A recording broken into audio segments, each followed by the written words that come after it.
Olá, estamos na Sociedade Brasileira de Cardiologia, no Departamento de Aterosclerose, para o canal do associado. E hoje teremos o prazer de entrevistar a doutora Viviane Zorzanelli Rocha, que nos falará um pouco sobre os inibidores de PCSK9. Viviane, os inibidores de PCSK9, sem dúvida nenhuma, criaram um grande alvoroço na cardiologia, por algumas características. Primeiro, porque é uma droga que não é oral, é subcutânea, que tirando as insulinas no cardiologista praticamente não tinha nenhuma familiaridade em relação a isso. E o segundo, por ser uma droga biológica. Gostaria que você explicasse para todos nós como é que funcionam os inibidores de PCSK9 no tratamento da dislipidemia. Então, Marcelo, gostaria de agradecer a oportunidade de estar aqui. Marcelo, os inibidores de PCSK9, como o próprio nome diz, né, eles inibem uma proteína chamada PCSK9. Né?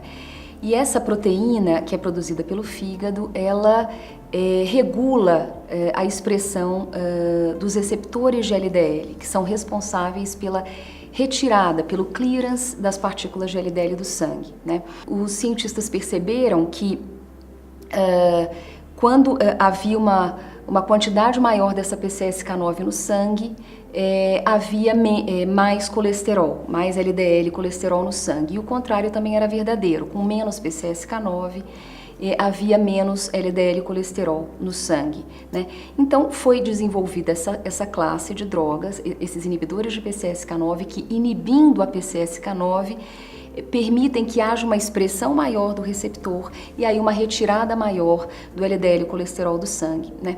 E essas drogas realmente chamaram bastante atenção porque elas são extremamente eficazes na redução do LDL colesterol, né?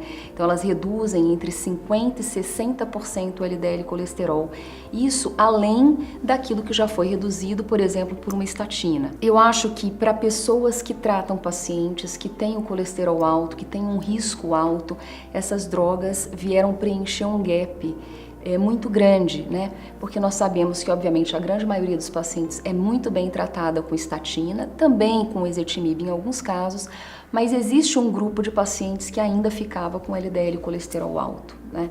Então, eu acho que elas vieram preencher um gap importante das estatinas, enfim, do ezetimibe. Muito bem, eu acho que esse ponto que você tocou, ele é fundamental, quer dizer, os inibidores de PCSK9, eles não vieram substituir as drogas existentes, eles vieram ocupar um espaço no sentido de tentar melhorar a performance do controle desse LDL colesterol.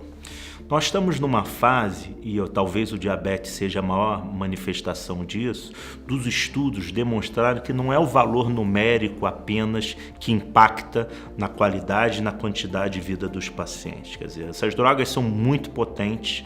Uma droga que reduz até 70% do LDL, além do que as próprias estatinas e ezetimiba conseguem, sem dúvida nenhuma, colocam esse LDL mais baixo do que a gente conseguiria alcançar em tempos anteriores. Mas a pergunta que eu te faço é o seguinte, o que nós temos de informação em relação a desfechos duros, do que realmente vão mudar a história natural dos nossos pacientes com essas drogas?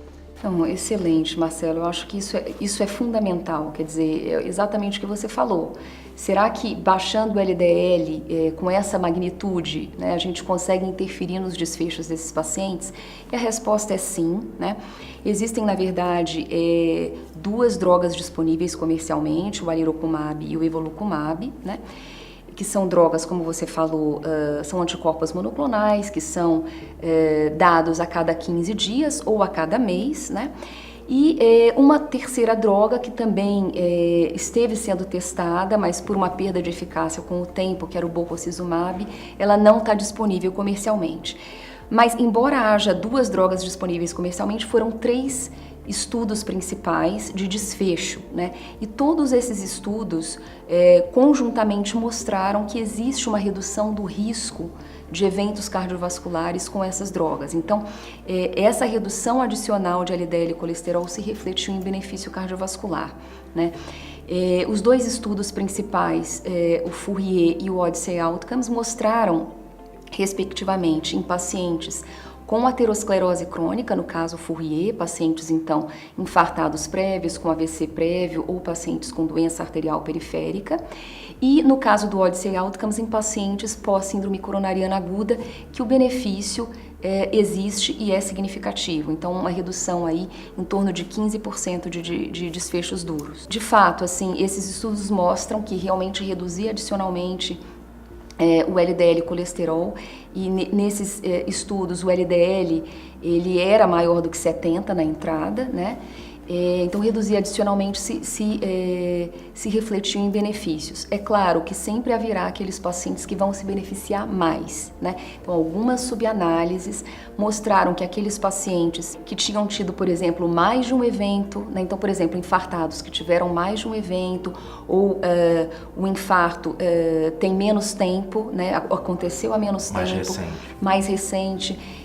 Os pacientes, por exemplo, com doença arterial periférica, os pacientes diabéticos, os pacientes que têm uma PCR elevada, quer dizer, quanto mais risco esse seu paciente tiver, mais ele vai se beneficiar dessa redução adicional. Inclusive até LPA, né?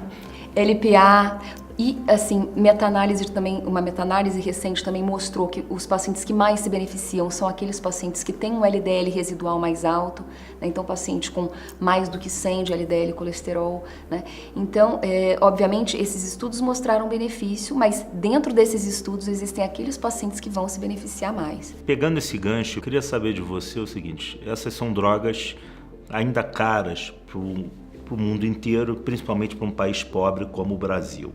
Aonde que você enxerga de forma pragmática que essas drogas terão maior benefício para a nossa população? Qual é o grupo que você acha que deve sempre se pensar na possibilidade de se utilizá-lo? Muito bem, Marcelo.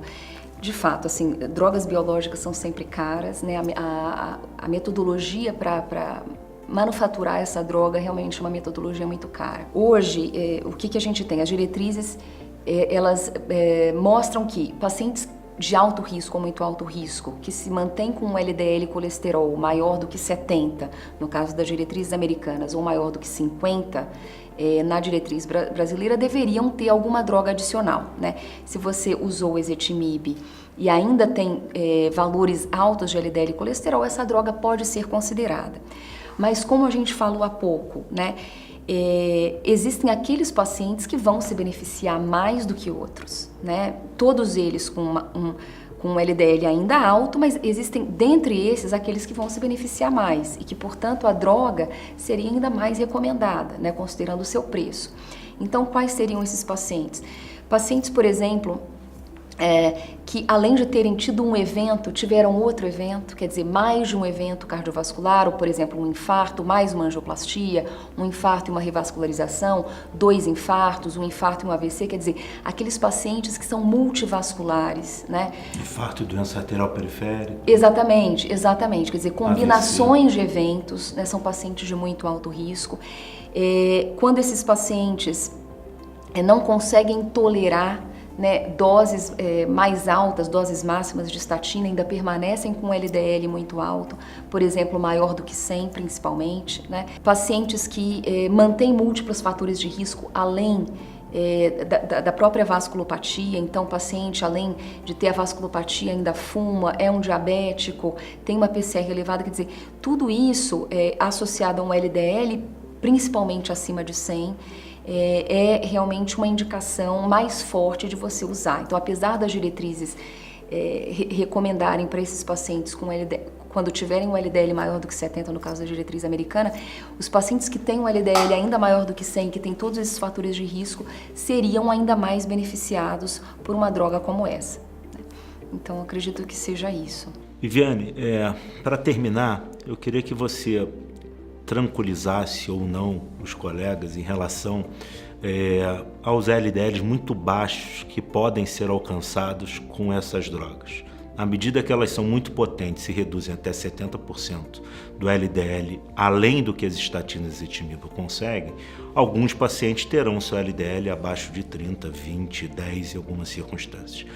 O que você acha sobre isso e qual é a tua orientação se porventura o paciente mantiver esse LDL abaixo de 30, por exemplo?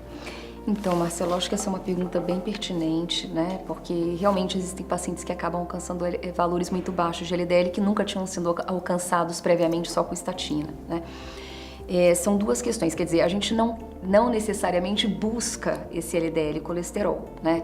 A gente busca menor do que 70 ou menor do que 50, mas às vezes esse valor é alcançado. A subanálise que avaliou esses LDLs muito baixos mostrou que, na verdade, quanto mais baixo foi esse LDL colesterol alcançado, menor foi o risco de eventos. Então, existe um incremento na redução de risco conforme você baixa mais o LDL colesterol. Então, não houve um platô numa subanálise do Fourier, por exemplo, né? Então você consegue diminuir ainda mais o risco. Mas a nossa preocupação maior é a segurança, né? E eles também não observaram nenhum tipo de evento adverso que tivesse sido relacionado ao o LDL mais baixo, por exemplo. Então todas as categorias de LDL alcançado tiveram o mesmo risco de eventos adversos, que na verdade é um risco muito mínimo, né? Na verdade não se observou com a droga em geral nenhum risco adverso que fosse realmente importante. Agora, é claro, nós observamos isso até 3 anos, né? Que foi o máximo de duração nesses estudos de desfecho. Obviamente, a gente precisa aguardar um tempo maior para ver se algo vai aparecer, mas até 3 anos, que foi realmente o máximo do estudo de desfecho, não se observou nenhum evento adverso que tivesse relação com o LDL colesterol mais baixo. Viviane, queria agradecer muito a sua explanação, não tenho dúvidas que foi extremamente valiosa para que todos nós pudéssemos entender um pouco mais dessa nova classe que tem ocupado um espaço cada vez maior na cardiologia e no tratamento das lipidemias.